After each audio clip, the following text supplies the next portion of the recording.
Jau otro reizi Latvijā norisinās pasaules čempionāts ielu vingrošanā. Vairāk simti skatītāju ieradās aplūkot nervus kutinošus trikus un izmēģināt arī savus spēkus.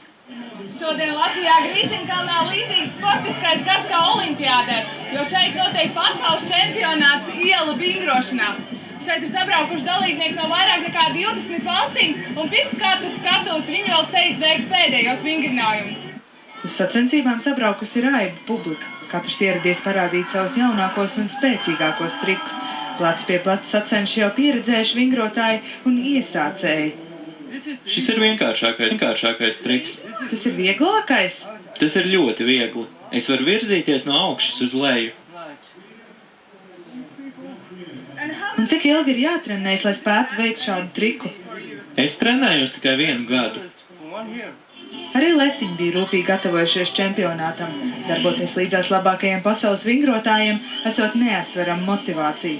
Vecāks gan dažreiz pārņemot trīsas, ierēgot savu dēlu jaunākos veikumus. Vienreiz tas bija, kad es trikus ļoti bīstam trikus darīju, un tad pateicu, ne, Aleksandrs, labāk netaisi, labāk eju, nezinu, lasīt grāmatas, bet man gribas kaut ko darīt uz tieņiem. Tas ir man tas paudīšanas laiks. Pērnā gada čempionāta laureāti atklāja, ka iegūtie sasniegumi veicinājuši ielu vingrotāju kustību arī viņu mājās. Spānijā ielu vingrošana attīstās ļoti strauji. Īpaši strauji pēc manas dalības pasaules čempionātā, kurā ieguva 3. vietu. Tas motivēja veidot arvien jaunas vingrotāju grupas. Pasaules čempionāts ir Latvijas Nokia. To atzina ne tikai dalībnieki, bet arī pasākuma apmeklētāji. 3 gadu laikā Latvijā ielu vingrošanai pievienojušies tūkstošiem jauniešu.